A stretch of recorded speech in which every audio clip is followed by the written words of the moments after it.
शेजार राहते का आपल्या? नाही. आज दुसरं क्वेश्चन आहे ना. गुड.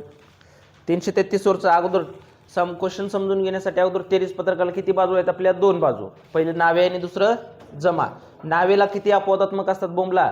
पहिलं कोणतं आहे? विक्री परत, आणि दुसरं उचल. उचल उचल 2 आहेत अपवादात्मक. विक्री परत कशातून वजा? विक्रीमधून. विक्री परत कशातून वजा? विक्रीमधून. आणि नंतर न उचल कशातून वजा करता?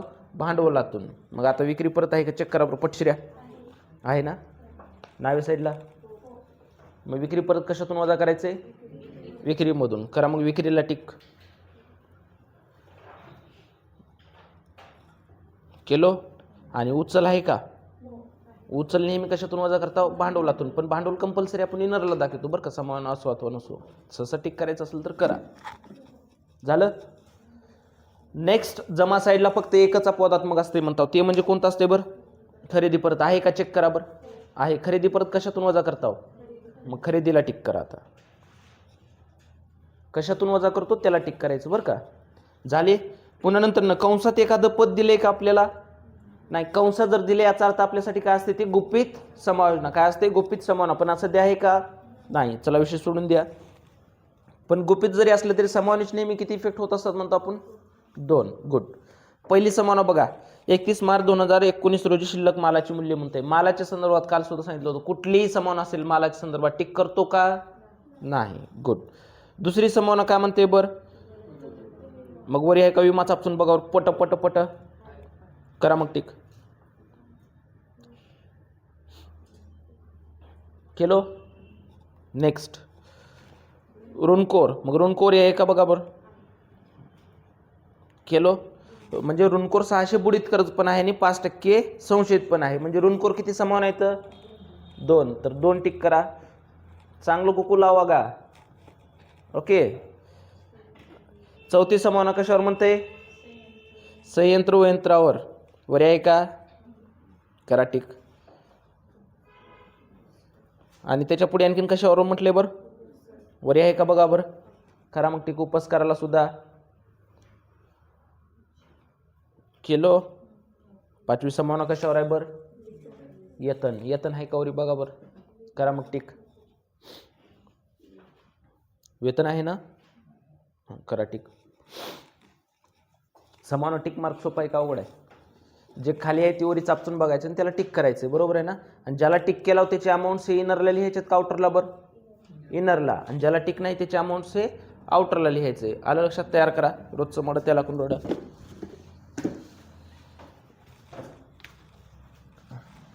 आज कोणाचं काय खाऊन आलास का बाबा? ए पिटी नाही ना. कुणाच्या पुस्तकात त्याचं नाव घ्या. गोंडस. हां. हायू बँड कंपनी काय असेल ती. आज लिहायला सुद्धा नको वाटाले बाबा. व्यापार खाते. नालायक काल तुला व्हिडिओ पाठवला होता बघितलास का? काय शिकलास?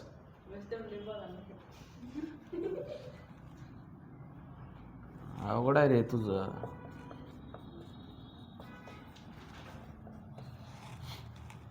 तारीख टाक चाल ना. 31 मार्च 2000 किती म्हटले बरं? 23 पत्रकाला 19 आहे. 19 रोजी संपणाऱ्या वर्षाकरिता. वर्षाला नेहमी लिहा. ध्यानात ठेवा. वर्ष आहे तर आपण आहो.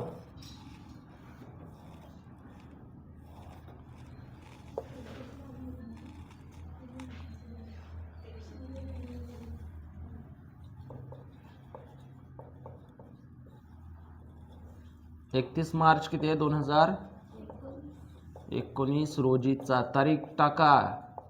इथं ताळेबंदाला तेवढं रोजीचा म्हणा किंवा रोजीची म्हणा किंवा रोजीचे म्हणा. आलं लक्षात.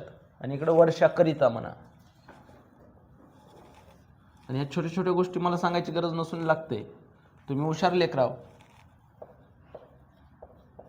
देयता राशी, संपत्ती राशी, नावे जमाती लिहा. नावे जमा. माणसाला जसं कान तसं खात्याला सुद्धा कान. बा आता व्यापार खात्याला कशाची पद दाखवतो म्हणतो आपण? सगळ्यात महत्त्वाचं हे कन्सेप्ट क्लिअरच ठेवायचे आपल्याला. कशाचे? प्रत्यक्ष. हे समजण्यासाठी लिहितो बरं का आपण. आणि नफा तोटा खात्याला कशाची पद लिहितो? अप्रत्यक्ष. एक्झाममध्ये नाही लिहिला तरी चालतंय. लक्षात. प्रत्यक्ष अप्रत्यक्ष लिहित बसायचं नाही, आपण समजण्यासाठी लिहितोय. लक्षात. व्यापार खात्याला कशाची पद आहेत? प्रत्यक्ष. नफा तोटा खात्याला अप्रत्यक्षाचे. आणि संपत्तीने द्यायचा तर ओळखता येते तुम्हाला इकडं. आता नंतर प्रत्यक्ष आणि अप्रत्यक्ष काय हे कळणं खूप महत्त्वाचं आहे. प्रत्यक्षाचा अर्थ काय म्हणतो आपण? उत्पादन करतेवेळी. काय म्हणतो त्याला? उत्पादन करतेवेळी किंवा अगोदर किंवा रोजच्या गोष्टी, बरोबर आहे ना, त्याला प्रत्यक्ष म्हणतो आपण. आणि नंतर उत्पादनाच्या नंतर किंवा वर्षाच्या शेवटी, याचा अर्थ त्याला काय म्हणतो आपण? अप्रत्यक्ष. काय म्हणतो? अप्रत्यक्ष. आणि अप्रत्यक्षाची पद कुठं दाखवतो आपण?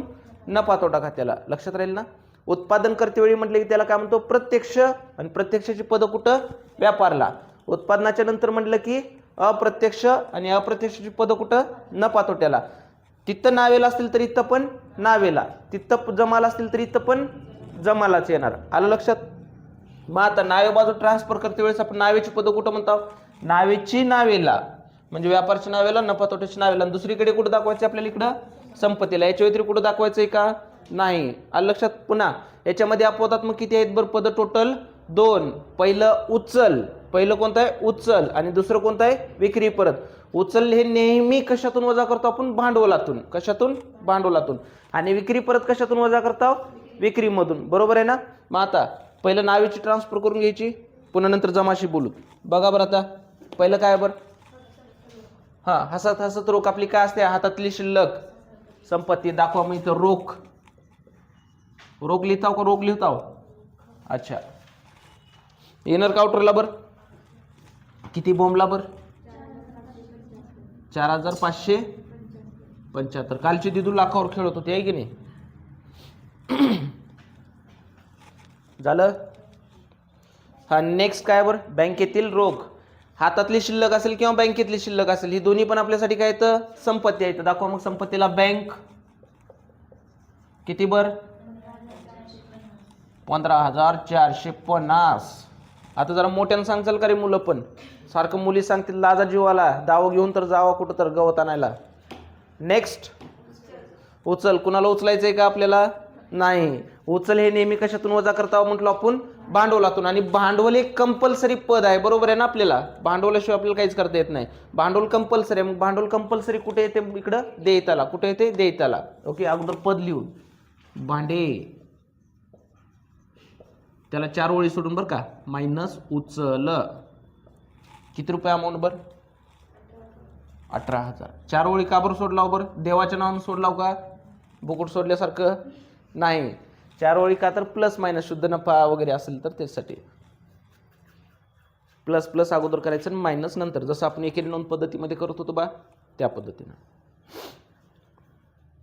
झालं. मोठ्यानं सांगा.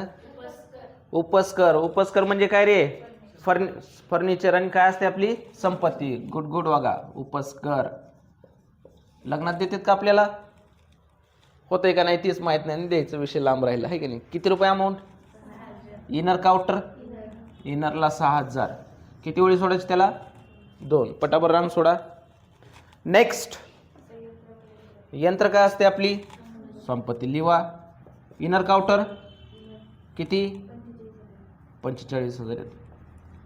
आता एक दिवस तुम्हाला हुबाच करणार आहोत, तिघाला पण हुबा करून सोडवायला लावणार. नेक्स्ट काय? पारो कुठे येते? आपली कंपल्सरी व्यापारच्या नावेला, आणि तेही पहिल्याच ओळीला. प्रारंभन स्कंद किती? 30,000. नेक्स्ट खरेदी. कंपल्सरी कुठे येते? व्यापारच्या नावेला. खरेदी. आणि खरेदी का बरं नावेला येईल बरं आपलं? कारण आपण कच्चा माल खरेदी करत असतो. कशासाठी? उत्पादन करण्यासाठी. किती रुपये अमाऊंट बरं? इनर ना 1,20,000. 1,20,000. नेक्स्ट बोमला बरं वेतन आणि मजुरी. चला शब्द लिहून घ्या वरी. हो का? वेतन आणि मजुरी मी बाजूला लिहितोय बरं का. नेक्स्ट मजुरी आणि वेतन बाजूला लिहा वरी कुठंतरी. झाले काही तुम्हाला माहित आहे का? हां झाले. अच्छा बा वेतन आणि मजुरी, मजुरी आणि वेतन, आणि नुसतं वेतन आणि नुसतं मजुरी. ओके. वेतन याचा अर्थ काय बरं? वेतनला दुसरं नाव काय? पगार. अरे लाज जरा मोठ्यानं बोंबला जरा. वेतन म्हणजे काय? पगार. बरोबर आहे ना? पगार रोज उठून देतो का? नाही, महिन्याला किंवा वर्षाला देतो. याचा अर्थ प्रत्यक्ष का अप्रत्यक्ष? बर अप्रत्यक्ष. काय ते? अप्रत्यक्ष आहे. अप्रत्यक्ष म्हणल्यास व्यापारला येते का नफा तोट्याला? बर नफा तोट्याला. बरोबर आहे ना? पुन्हा नंतर मजुरी, मजुरी महिन्याला किंवा वर्षाला दिली जाते का? नाही. ही कधी देतो? रोजच्या रोज देतो. मजुरी कधी देत असतो आपण? रोजच्या रोज देतो, त्याला मजुरी म्हणतो. मग ती प्रत्यक्ष का अप्रत्यक्ष? बर प्रत्यक्ष. मग प्रत्यक्ष म्हणल्यास व्यापारला का नफा तोट्याला? बर व्यापारला. बरोबर आहे. ही दोन पदांचं लक्षात आलं. मग आता जर समजा एक्झाम मध्ये जर अशा पद्धतीने जर आलं काय म्हणतं, वेतन आणि मजुरी किंवा मजुरी आणि वेतन जर असं जर आलं, जोड आले ना, आता इथं एक प्रत्यक्षाचं पद आहे आणि एक अप्रत्यक्षाचं आहे, म्हणजे एक व्यापाराचं पण आहे आणि एक नफा तोट्याचं पण आहे. दोन्ही एकत्र जर आलं तर तेव्हा कसं सॉल्व्ह करायचं? तर याला बघा, सुरुवात कशाने झाली त्याच्यावर डिपेंड म्हणायचं. सुरुवात कशाने झाली त्याच्यावर डिपेंड. इथं सुरुवात कशाने झाली आहे? बरं वेतन. वेतन म्हणल्यानंतर प्रत्यक्ष का अप्रत्यक्ष असते? बरं मग व्यापार का नफा तोटा? नफा तोटा. गुड. आणि सुरुवात इथं कशाने झाली? बरं मजुरीनं झाल्यानंतर सुरुवात मजुरीनं झाली ना, मग प्रत्यक्ष का अप्रत्यक्ष? प्रत्यक्ष. तर व्यापार का नफा तोटा? व्यापार. लक्षात राहील ना? मग आता ह्या चारीपैकी नेमकं कोणतं विचारलं इथं? वेतन आणि मजुरी. सुरुवात कशानं झाली? वेतननं. मग सुरुवात वेतन म्हटल्यानंतर आता तुम्ही सांगा मला, मी व्यापाराला दाखवू का नफा तोट्याला दाखवू? दाखवा मग. वेतन आणि मजुरी सुरुवात कशाने झाली त्याच्यावरून डिफेंड राहता येईल ना? हां इनरला ना किती? 33,600. खरंच 12वीचे लेकरं गुन्हे आहेत बघा बोलण्यासाठी. तुम्हाला ती ओढणी आणून द्यावं लागल. ओढणी घालून बसत चला जरा बरं वाटतं. माझी पण नजर पडून तुमच्यावर आहे की नाही. हा नेक्स्ट ऋणको. ऋणको कुणाला म्हणत असतो आपण? ग्राहकाला. आणि ग्राहकाकडून आपल्याला येणं असतं का आपण त्याला देणं असतो? बरं येणं असतं. येणं ही भविष्यातील काय असते? आपली संपत्ती. दाखवा मग. ऋणको. रडू नको बाळा मी पाण्याला जाते, आहे का गाणं? हां इनर का आउटरला? बरं इनरला. किती? 30,600. याला किती ओळी सोडायचे? तर 2 का किती समान आहेत? 4 ओळी. 2 वेळा त्याला कुकू लावला ना आपण. हां तुम्ही कुकू लावता, पोरं सिंदूर लावते तर आहे का? कारण नशिबात तर तिथं नाही, इथंच लावून बघूत आपण, आहे का? नेक्स्ट विक्री परत. विक्री परत कशातून वजा करता? विक्रीतून. मग आता खरेदी व्यापारच्या कुठं लिहू लाव? बरं नावेला. मग विक्री व्यापारच्या कुठे येईल? जमाला. दाखवा मग. विक्री आणि त्याच्यातून वजा का खाली परत. भरत या परत किती रुपये? 7,500. विक्री त्याच्यातून वजा परत म्हणजे विक्री परत झालं. ओके थांबा, लेकरांना येऊ द्या सोबत, लेकरं महाग पडाले तर. हा नंतर नेक्स्ट कोणतं पद आहे बरं सांगा बरं? अंकेक्षण शुल्क. काल पण झालं बा. अंकेक्षण शुल्कला आपण काय म्हणतो? ऑडिटरची फीस. बरोबर आहे ना? ऑडिटरची फीस आपण रोज उठून देत आहो का? नाही. मग ते प्रत्यक्ष का अप्रत्यक्ष? अप्रत्यक्ष. तर व्यापार का नफा तोटा? नफा तोटा. दाखवा मग. अंकेक्षण शुल्क इनर काउंटर बर किती? 2,250. नेक्स्ट झालं का रे बघा?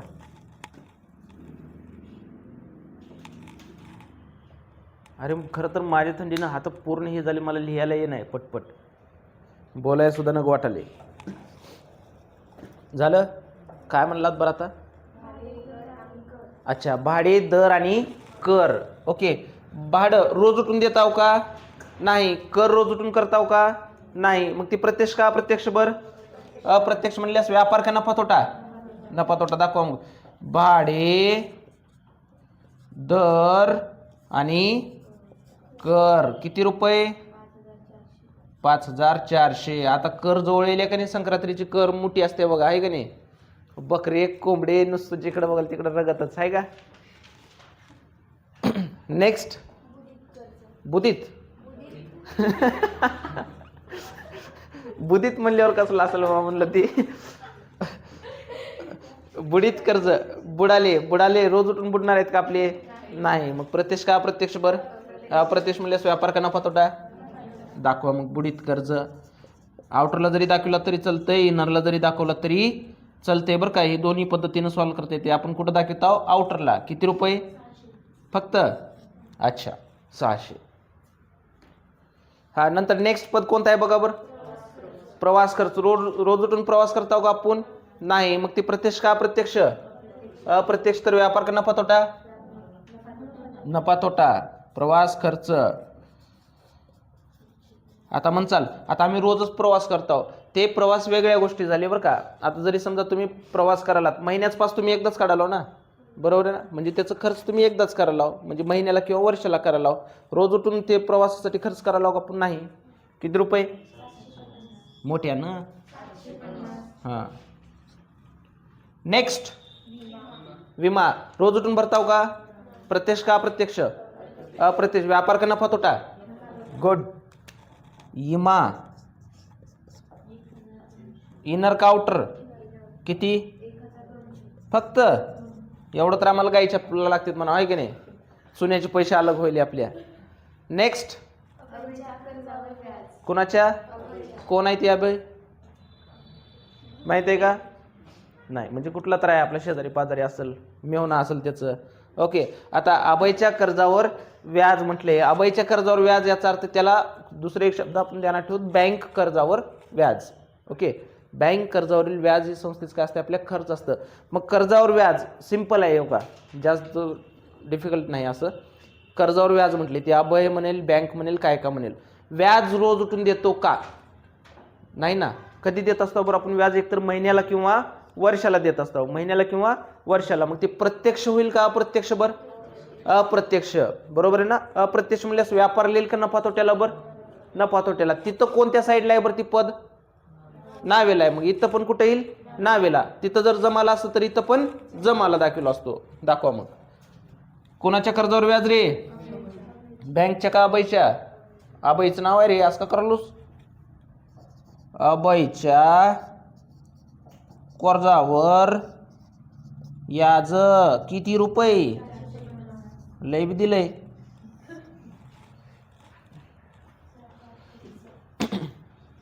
झालं इथपर्यंत. हा, नंतर नेक्स्ट काय म्हटलं, चला वर टिप लिहून घ्या, पट शिर्या. व्यापार खर्च, व्यापार खर्च आणि सामान्य खर्च, सामान्य खर्च हे दोन्ही पदे दिली असतील, हे दोन्ही पदे दिली असतील तर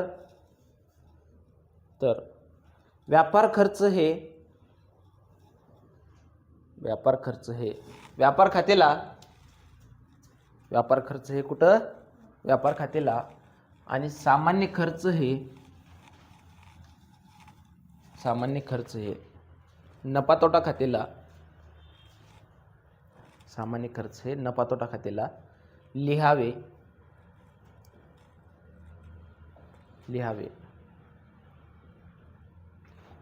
घेतलो, फुल स्टॉप, लिहावे.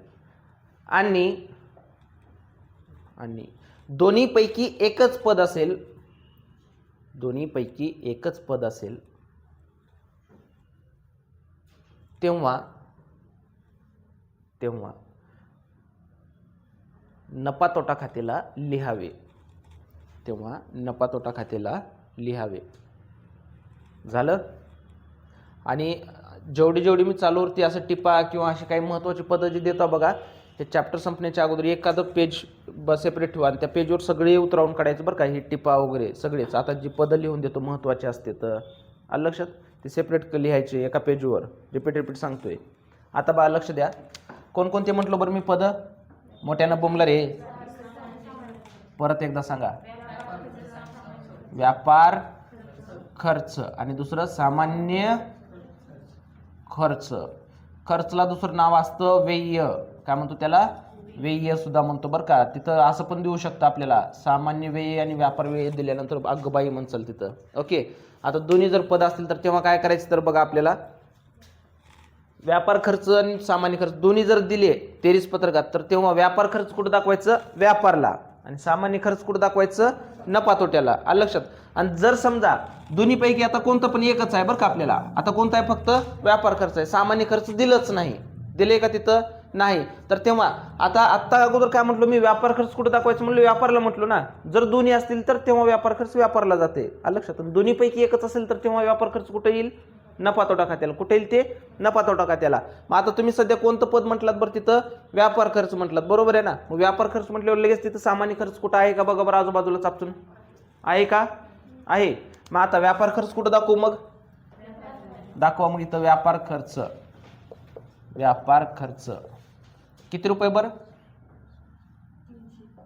300. आणि जर समजा सामान्य खर्च एकच जर असला असतं, आता व्यापार खर्च कुठं आला असतं? ते इथं नफा तोट्याला आला असतं. झालं? नेक्स्ट बोमला बर काय? सामान्य खर्च. आता सांगितलं बा, सामान्य खर्च कुठे येते बरं? दाखवा मग. सामान्य खर्च किती रुपये बरं? फक्त 450. नेक्स्ट बोमला झालं, कुठे येते का? नाही. म्हणजे बा नावेची नावेला आणि दुसरीकडे संपत्तीला, याच्या व्यतिरिक्त कुठं दाखवलं का? परत एकदा बघा डोळे उघडून. दाखवलो का? नाही. फक्त दोन अपवादात्मक होते, ते म्हणजे कोणते? उच्चल आणि विक्री परत. उच्चल तेवढं कशातून वजा केलं? भांडवलातून. विक्री परत कशातून वजा केलो? विक्रीमधून. आले इथपर्यंत. आता नंतर कोणती बाजू ट्रान्सफर करायची आपल्याला? जमा बाजू. आता जमा बाजूची पद संबंधित खात्याच्या जमाला आणि दुसरीकडे देयताला. याच्या व्यतिरिक्त कुठं दाखवायचंय का? नाही. मग पहिलं पद काय बोंबला बरं आता? कसर. कसर रोज उठून मिळणार आहे का? नाही. मग ती प्रत्यक्ष का अप्रत्यक्ष बरं? अप्रत्यक्ष. तर नफा तोट्या खात्याच्या कोणत्या साईडला येईल आता? तिथं जमाला तर इथं पण जमाला. दाखवा. कसर किती? 900. कासारीन म्हणशील, कारण आता सध्या कासारींची दिवस आहेत वाटतं, आहे की नाही? बांगड्या भरायचं. नेक्स्ट कोणाचं? अच्छा, आबाईकडून कर्ज घेतला. मग आज ना उद्या त्याला द्यावं लागतं ना. मग द्यायचं म्हणल्यानंतर ती देयता का संपत्ती? देयता. म्हणजे एक प्रकारे बँकेचं कर्ज बरं का. अभयचं कर्ज किती रुपये? 15,000. झालं? नेक्स्ट काय? धनको. धनी कुठे येते? देयताला. दाखवा. धनको. इनर का आउटर बर? आउटर. किती? किती? 18,225. माझ्या कानातून रगतच काढता वाटाली बा तुम्ही, एवढं मला लक्ष द्यावं लागेल तुमच्याकडे. नेक्स्ट विक्री. आता विक्री पद लिहिलो ना आपण. कुठं लिहिलो? कुठं लिहिलो विक्री? व्यापारच्या जमाला लिहिलो. मग तिथं आता अमाऊंट लिहायची राहिली ना त्याची. किती लिहू बरं? 1,95,000 बरं लिहा तुमच्या मड्यानुसार. त्याच्यातून किती मायनस करायचे तर? 7,500 वजा करून बघा बरं लगेच आउटरला किती येते. 1,95,000 मधून 7,500 वजा केल्यास आडत्या किती येते सांग ना. आलाय का तुला तिथे हिशोब ठेवायचे? उद्या ऑर्डर टाकल्यावर असंच करणार आहेस का? तिथं कॅल्क्युलेटर असते का? लाज जीवाला लाज, बुद्धी बी थोडी वापरावी लागते. 1,87,500. 1,87,500 झालं. आता नेक्स्ट बोंबला बर काय? खरेदी परत. खरेदी परत कशातून वजा करायचे? खरेदीतून. करा मग वजा. परत भरत या परत. किती रुपये? 3,000. 3,000 मायनस केल्यास आउटरला 1,23,000 येते का?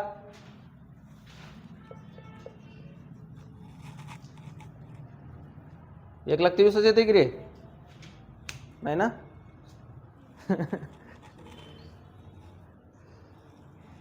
1,00,000 17,000. लगे मी असं म्हणल्यावर लगे असं कन्फ्यूज होऊन बसतात. मी प्लस करून सांगितलं, तुम्हाला मायनस करायचं तर मायनस करून लिहा. झालं.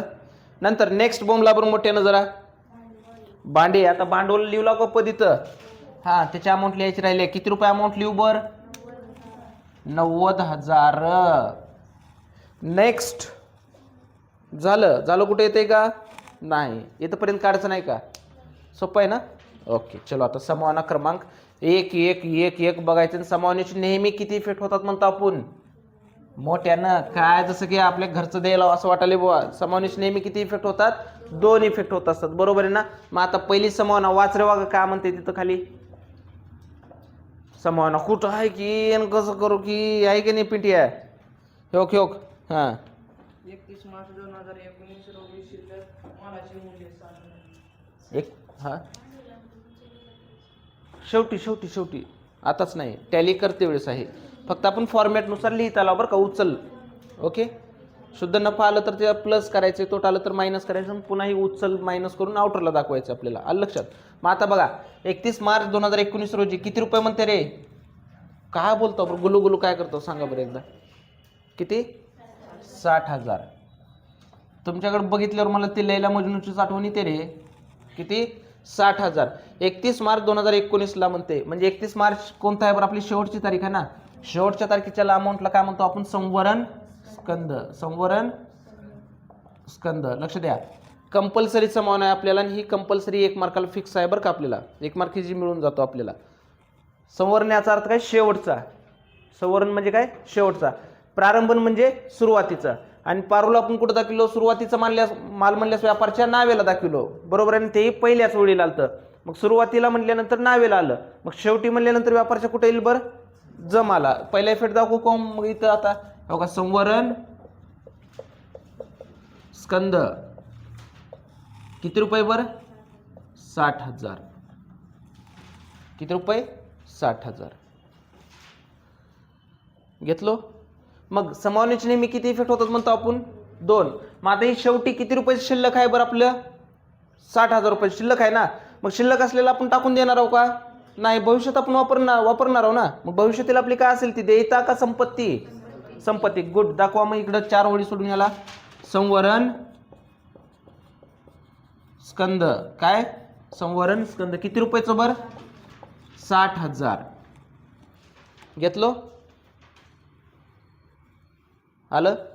आणि जर समजा एक्झाममध्ये कधी कधी 2 अमाऊंट देतात ह्याची बरं का. संवरण स्कंदाची किती अमाऊंट देतात? 2 अमाऊंट देतात. समजा आता 60,000 एक दिले आणि 58,000 एक दिले. कोणती बरं का आपल्या मनानुसार घेतलो. जर समजा संवरण स्कंदाचे जर पहिले इफेक्ट लक्षात आले ना. आणि जर समजा समावणीमध्ये जर 2 अमाऊंट जर असतील तर तेव्हा कोणती अमाऊंट घ्यायची? तर जी लहान आहे ती घ्यायची. कोणती? जी लहान आहे ती घ्यायची. मग दोन्हीपैकी लहान कोणती बरं? 58. इथं पण 58 लिहायचं आणि तिथं पण 58 लिहायचं. नाहीतर असं लिहि चालेल. इकडं 58 लिहिलं आणि तिकडे कुठेतरी एका ठिकाणी 60 लिहावं लागते. भेदभाव कशाला करायचा? असं करायचं की आपल्याला? नाही. म्हणजे सिंपल कसं? 2 अमाऊंट असतील तर तेव्हा कोणती घ्यायची? जी लहान संख्या आहे ती घ्यायची. कोणती? लहान संख्या असलेली घ्यायची आपल्याला. आले इथंपर्यंत? चलो.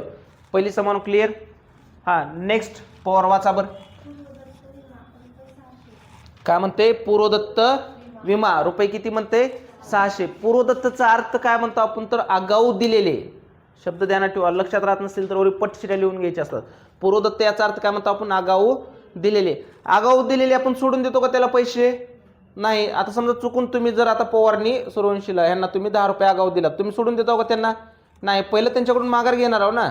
काय करणार आहोत? त्यांच्याकडून माघारी घेणार आहोत. माघारी घेणार आहोत म्हणजे त्यांच्या अकाउंटमध्ये प्लस करचाल का मायनस करचाल? मायनस. काय करणार तुम्ही? मायनस करणार. गुड. करा मग. कशातून मायनस करायचे आता? विमा. करा मग ह्याच्यातून मायनस. पूर्वदत्त. पूर्वदत्त किती रुपये बरं? 600. मायनस केल्यास आउटरला 600. म्हणजे मला विम्याचे द्यायचे होते फक्त 600 रुपये. चुकून 1200 रुपये दिले तो. बरोबर आहे ना? हां. पहिले इफेक्ट आलं लक्षात. मग आता तुम्ही त्यांच्याकडून माघार घेतलात. मग माघार घेतल्यानंतर ती भविष्यात ते पैसे वापरणार आहोत ना आपण. मग भविष्यातील देयता का संपत्ती? दाखवा मग संपत्तीला. पूर्वदत्त काय? कशाचं आहे? विमा. किती रुपये? 600. किती? 600. आले इथंपर्यंत? चलो. नंतर न बघा बरं. आता नेक्स्ट वाचले बघा. रुपये 600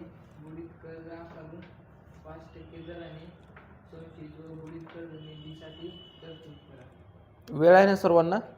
हां, कारण टाईम झाले. काय काय म्हटले बरं आता ऋणकोर? पहिलं काय करायचं बरं आपल्याला? बुडीत कर्ज. काय करायचे? बुडीत कर्ज. किती रुपये म्हणते बुडीत कर्ज? 600. आणि नंतर अजून संशय किती टक्के खायचे? किती टक्के?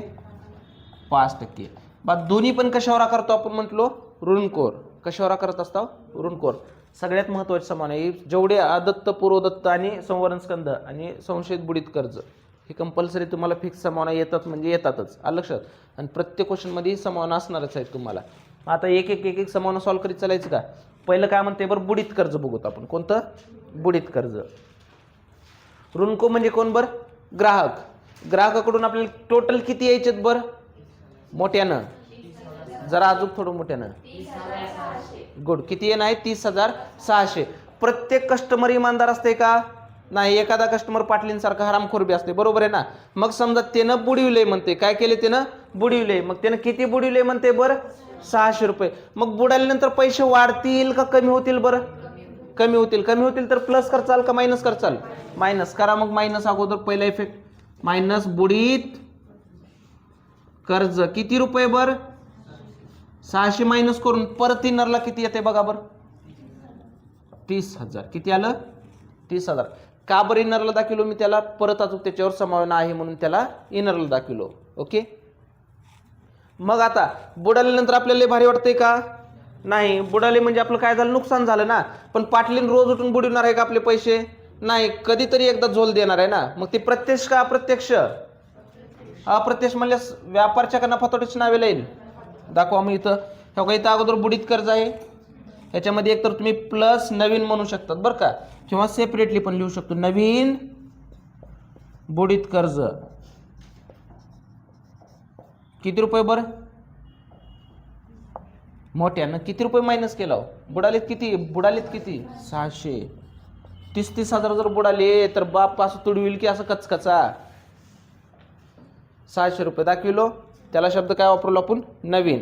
आणि अगोदरचं ही जुनं आहे. आलं लक्षात? पहिले जुनं म्हणजे त्याच्या दिदीनं बुडविली, आता पाटलीनं बुडविली. आता नंतर पहिली समावना क्लिअर झाली आपली.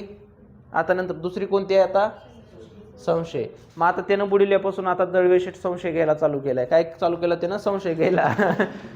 मग आता 30,600 टोटल येणं होतं. त्यांनी यादी केलं तर त्याच्यातलं तरी ह्यानं दिलं नाही. ह्यानं गेला, काय केला? पळून गेला, कुणाला घेऊन गेला, आणि 600 रुपये आपली बुडाली. आता येणं किती राहिलं होतं? 30,000. 3,000 नाही, 30,000. आकडे मोड करू नका तेवढे. तुम्ही लय घोळ करालो बा. किती येणं आहे? 30,000. आणि त्याच्यामध्ये पण आता संशयाचा अर्थ डाऊट घ्यायले. संशयाचा अर्थ काय? डाऊट. आणि डाऊट घेतलं की नेहमी मायनस करायचं असतं बरं. डाऊट म्हणले की नेहमी काय करायचं? आपल्याला मायनस करायचं आहे. मग डाऊट किती टक्के घ्यायचे बरं आपल्याला? 5%. मग 5% म्हणल्यानंतर अगोदर काढून बघावं लागेल का नाही आपल्याला? पण टक्केवारी कधी पण कोणत्या रकमेवर काढायचं म्हणतो आपण? शेवटच्या शिल्लक रकमेवर. कोणत्या? शेवटच्या शिल्लक रकमेवर. मग शेवटी किती आहे बरं? 30,000 गुणिले किती टक्के? 5/100. वर्किंग नोटमध्ये लिहा कसं उत्तर आलं ते लक्षात राहते. 10%ला 3,000 तर 5%ला 1,500. ओके. 10% 3,000 आलं. मग 5%ला 1,500. उत्तर काढलो आपण. कोणत्या रकमेवर काढलो? 30,000 म्हणजे शेवटच्या शिल्लक रकमेवर काढलो. आलं लक्षात? मग आता संशय खाल्ल्यानंतर सुद्धा प्लस करायचं का मायनस करायचं बरं आपल्याला? मायनस करा. मग मायनस किती टक्के बरं? 5%. 5% मायनस संबुक किती? 1,500.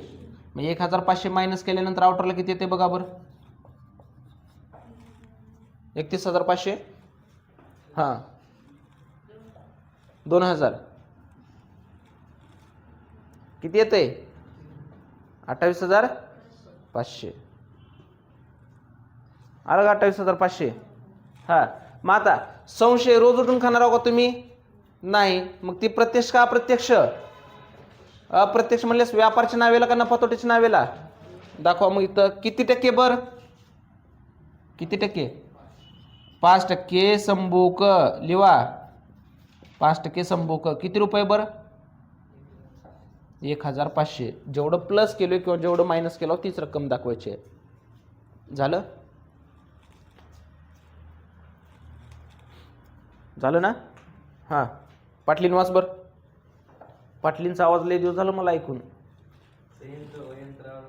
10% दराने घसारा 11 आणि उपस्कराचे पुनर्मूल्यांकन 4500 करा. पुनर्मूल्यांकन म्हणता आलं का? वा वा बा. पहिलं काय करू आता एक एक चालवतो आपण. पहिलं कशावर करायचंय बरं आपल्याला? संयंत्र व यंत्रावर. किती टक्के? 10%. काय करायचंय? घसारा. घसाराही नेहमी प्लस करतो का मायनस करतो?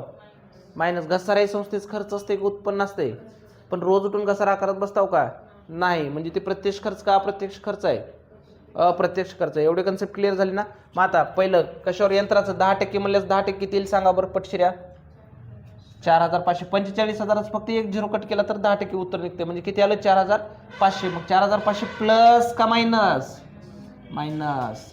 10% घसारा. 10% घसारा किती रुपये बर? 4500. मायनस करून आउटरला बघा बरं 40,500 येते का? येते ना? मग घसाराही संस्थेचा खर्च आहे मान्य आहे, पण प्रत्यक्ष खर्च आहे का अप्रत्यक्ष खर्च आहे? अप्रत्यक्ष खर्च आहे. अप्रत्यक्ष म्हणल्यास व्यापारला येईल का नफा तोट्याला येईल? दाखवा मग नफा तोट्याला. इथं माझ्याजवळ जागा नाही. किती टक्के बर? 10%. कशावर बर? यंत्रावर. काय बर? घसारा. 10% यंत्रावर घसारा. किती रुपये बर? 4500. स्वतःच्या घरचे आणून द्यायला का तुम्ही? नाही. मग मोठ्यानं बोंबलायला काय अडचण आहे का? हां झालं. आता नंतर नेक्स्ट आणखीन जरा त्याच्या पुढेच काय म्हटलं होतं बाजू कशावर तर राहिली ना आपलं? उपस्करावर. उपस्कराचे पुनर्मूल्यांकन किती करा म्हणते बर? 4500 करा. 4500च म्हटले का? अच्छा. किती रुपये करायचे उपस्कराचे पुनर्मूल्यांकन? 4500. पुनर्मूल्यांकन याचा अर्थ पुनर्जन्म माहिती आहे ना? पुनर शब्द कळते की? पुन्हा जन्म झालं. बरोबर आहे ना? तसं पुनर्मूल्यांकन बरं का. पुनर्मूल्य याचा अर्थ नवीन किंमत काढा म्हणते. आता नवीन किंमत किती ठेवा म्हणते? 4500. मग नवीन किंमत 4500 ठेवायचं तर अगोदर किती होती चापतून बघावं लागेल का नाही आपल्याला? अगोदर किंमत किती होती बर? मोठ्या ना. अगोदर किती? आता किती म्हणते? याचा अर्थ किंमत वाढाली का कमी होईल? कमी होईल ना. अगोदर किंमत 6000 होती. आता किती करा म्हणते? त्याची नवीन किंमत 4500 करा. म्हणजे कमी होईल. पण कितीनं कमी होईल बरं? कितीनं? 1500. फरक किती रुपयाचा येईल दोन्हीमध्ये? 1500च येईल ना. मग 1500 रुपये वाढवू का कमी करू? कमी करा. मग मायनस घसारा. कशामुळे होईल ती? घसाऱ्यामुळं बरं का. 1500. 1500. आउटरला किती येईल बर? 4500. मग मला सांगा संपत्ती वाढली का कमी झाली आपली? कमी झाली ना. संपत्ती वाढत असली तर याचा अर्थ आपले पैसे वाढले ना, उत्पन्न. आणि संपत्ती कमी होईल याचा अर्थ काय होईल? आपलं नुकसान होईल. बरोबर आहे ना? काय होईल? नुकसान. मग नुकसान ही रोज उठून होईल का घसारा? घसारा संस्थेचं कसलं खर्च आहे? प्रत्यक्ष का अप्रत्यक्ष? अप्रत्यक्ष खर्च म्हणल्यानंतर व्यापार का नफा तोटा? दाखवा मग नफा तोट्याची कोणत्या साईडला? पण कोणत्या साईडला येईल?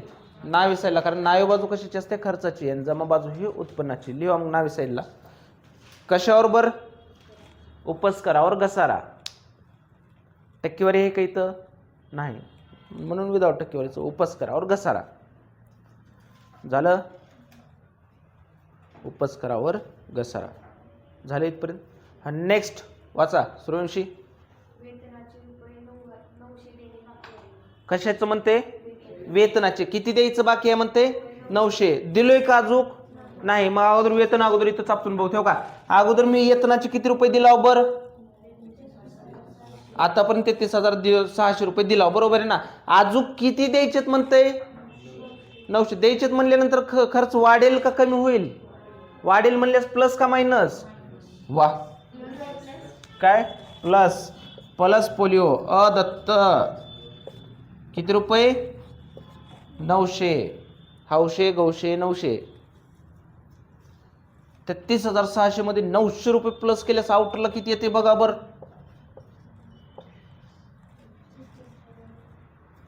36,000. 34,500. मग समावेश नेहमी किती इफेक्ट होता सांगा मला? 2 होते तर. बरोबर आहे ना? समावेश नेहमी किती इफेक्ट होत असतात? 2. पहिला इफेक्ट हो का? लक्ष द्या. 900 रुपये द्यायचेत ना. द्यायचेत म्हणल्यामुळे आपलं काय झालं, खर्च वाढलं म्हणून प्लस करून जमा आउटरला दाखवलं. मग द्यायचे म्हटल्यानंतर ती देयता का संपत्ती? बरं देयता, आज न उद्या देऊच लागल ना, बरोबर आहे ना. मग दाखवा मग इथं देयताला अदत्त, पण कशाचं अदत्त आहे? येतनाचं अदत्त. येतन बी म्हणा, भाडे बी म्हणा, काय म्हणायचं अजून म्हणा, आहे की नाही. किती रुपये द्यायचे तर? वा 900. खाणारे घरी गेले जेवण करा बरं, तुम्हाला भूक लागली, आज घरची आठवण येईल. काय तर चांगलं केलेत घरी जेवायला, आहे की नाही. 100%. काय केलेत बरं? गुलाबजामुन, मटन, बिर्याणी. झालंच नाही का? अरे यार अवघड आहे बा. ऑप्शन तर सांगा, म्हणजे आम्ही बी लगे आलो असतो मागं. नाही खंडागडी तिथं बोलिलं म्हणून आम्ही आलतो, तसं काय नाही, फक्त चहा प्यायला आलतो म्हणून आम्ही. नंतर नेक्स्ट. चालेल, एवढंच आहे का बा? आपण तरी संभावना पाठ नाहीत आपल्याला, आहेत का? नाही. आपण ते संभावना पाठ नसताना समजून घेऊन त्याचे इफेक्ट कसे होतात ते सॉल्व करायला आपण, बरोबर आहे ना. का त्या फॉर्मॅटनुसारच खर्चाला लावू का? अदत्त म्हणले तर प्लस करा, नाही तर देयताला दाखवा. का करा ते बघायला, द्यायचे म्हणून देयताला असं समजून घेऊन चालली. आणि कालच्या ह्याच्यामध्ये आपण ट्रान्सफर बघितलं होतं. आज ट्रान्सफर कालच्यापेक्षा जरा बरं समजलं. काल समावना बघितलं होतं का आपण?